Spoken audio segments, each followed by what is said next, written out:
पाकिस्तान भेजे जाने की मांग पर सीमा हैदर ने चुप्पी साध ली है। मीडिया से बात नहीं कर रही सीमा हैदर, मीडिया के सामने भी नहीं आ रही, सोशल मीडिया पर एक्टिव नहीं है। पहलगाम हमले के बाद कोई पोस्ट उन्होंने अभी तक नहीं डाला है। सीमा हैदर जो मीडिया से गुफ्तगू करती रहती हैं, रूबरू होती रहती हैं, अब वो सोशल मीडिया पर भी एक्टिव नहीं है और मीडिया से भी मुलाकात नहीं कर रही हैं। तमाम सवाल उनसे यहाँ पर पूछे जा रहे हैं।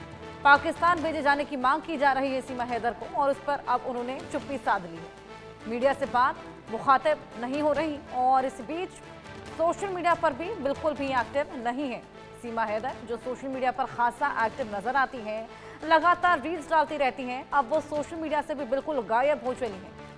पहलगाम हमले के बाद उन्होंने अभी तक कोई भी पोस्ट नहीं डाला है। पहलगाम हमले के बाद एक बेहद बड़ा फैसला जो लिया गया कि पाकिस्तानियों के वीजा रद्द कर दिए जाएंगे। ऐसे में सीमा हैदर जो पाकिस्तान से आई थी वो वापस जाएंगी या नहीं, ये एक बेहद बड़ा सस्पेंस बना हुआ है। वहीं सीमा हैदर के वकील एपी सिंह का भी बड़ा दावा सामने आया है, सीमा को नहीं जाना होगा पाकिस्तान। मौजूदा आदेश सीमा पर लागू नहीं होते।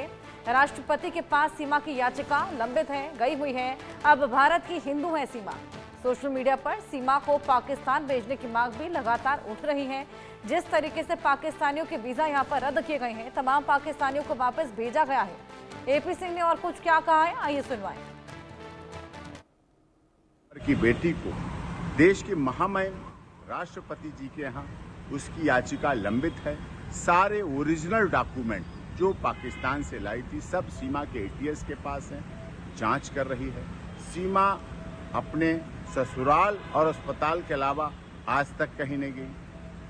पिछले दिनों जब से ये पहलगाम घटना हुई उससे भी एक दिन पहले उसके तीसरी नंबर की बेटी को वायरल फीवर की वजह से डेंगू हुआ। डेंगू में प्लेटलेट्स बहुत डाउन हुए। अभी भी वो बेटी के लिए दोनों पति पत्नी परिवार के साथ हॉस्पिटल में है, इलाज चल रहा है लगातार।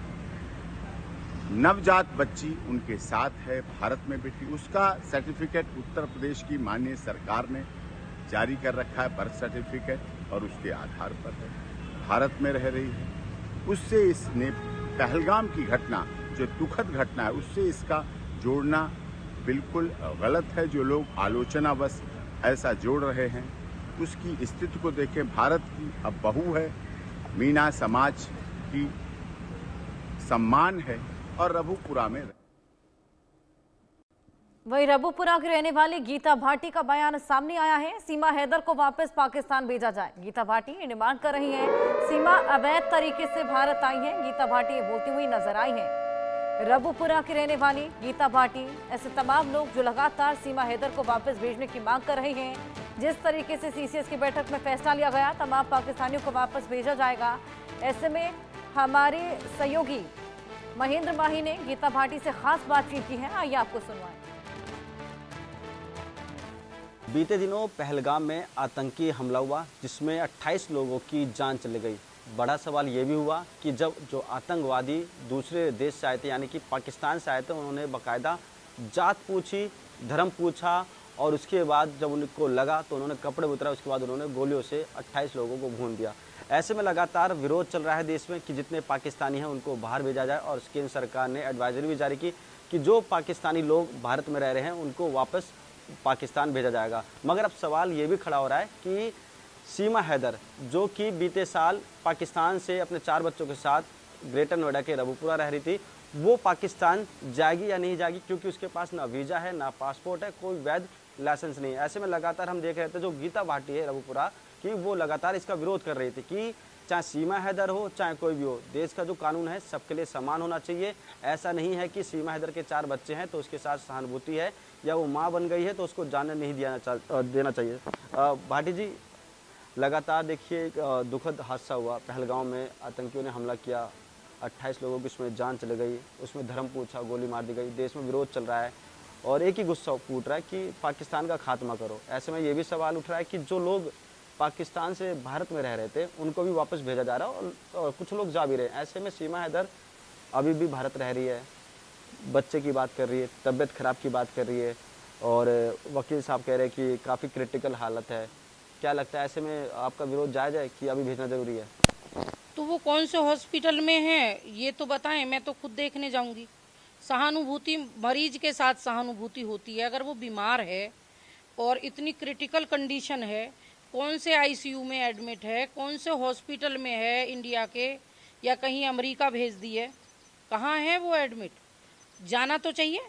स्वाभाविक है, हमारे यहाँ बीमार है, पाकिस्तानी महिला है, हम मांग कर रहे हैं कि उसे पाकिस्तान भेजा जाए, और वो इतनी बीमार है तो हम भी देखने जाएं, हमारे साथ साथ और बहुत लोग देखने जाएंगे, फल लेके जाएंगे, जूस लेके जाएंगे, लेकिन बताएं तो सही किस हॉस्पिटल में, कौन से हॉस्पिटल में एडमिट है, कहाँ बच्चा पैदा हुआ था, कौन से हॉस्पिटल में पैदा हुआ था, कहाँ से वो लेके आए, कब आए। हमने तो जो देखा है वो हमें देख के भरोसा नहीं हो पाया। भाई देखो, हमारे यहाँ तो ये मैं मानती हूँ कि बच्चे जब होते हैं महिला को, तो इतनी पेन और इतनी प्रॉब्लम्स होती हैं कि वो 1 से सवा महीना उस महिला को सही होने में, अपने रिकवर करने में लग जाती नॉर्मल। लेकिन वो ऐसा कैसा बच्चा आया कि जो दूसरे ही दिन जब बच्चे को लेकर रबूपरा में वो आई तो वो नाच रही हैं, बाजे बजाने वाले आगे बाजा बजा रहे हैं, वो बेटी को लेके गोद में और नाचती हुई चल रही हैं, डांस कर रही हैं। इतनी ताकत एक 40 साल की महिला में, चाहे वो 35 की बनती हो, मैं तो ये कहूँ वो 16 साल की हो, लेकिन क्या इतनी एनर्जी हो सकती है? आपके भी तो घर बीवी है, बच्चा है, आपने देखा होगा ना, तो कैसे भरोसा करोगे, किस बात का? तो समस्या सीमा हैदर के साथ है या पाकिस्तान को लेकर है? हमारी तो पाकिस्तान को लेकर है। सीमा हैदर को लेके कोई हमारी समस्या ना पहले थी ना आज है, हमारी समस्या है पाकिस्तान से। पाकिस्तान से जो आतंकवादी आए, जिन्होंने हमारे बेटियों को विधवा कर दिया, जिन्होंने 18-18 साल के बच्चों के पिता को मार दिया, सिर्फ ये पूछ के तुम हिंदू हो या मुसलमान। अगर मुसलमान हो तो कलमा पढ़ के सुनाओ, और जिसने कलमा पढ़ दिया वो बच गया, और जो कलमा पढ़े भी, एक बच्चा जो हमारे किसी फोर्स में था, उसने कलमा पढ़ के भी सुनाया, उसके बाद भी उसको कपड़े उतार के चेक किया गया और फिर उसको गोली मारा गया। तो सोचो कितनी बेइज्जती उन्होंने की। मैं तो ये कहती हूँ पाकिस्तान को नक्शे से हटा दो, नस्त नाबूद कर दो, और पाकिस्तान के जो भी व्यक्ति हो, चाहे वो सीमा हैदर हो या कोई हो, पाकिस्तानी किसी के साथ हमारी हमदर्दी नहीं है। अपने देश के हर व्यक्ति के साथ हमदर्दी है, पाकिस्तानियों के साथ हमारी हमदर्दी नहीं।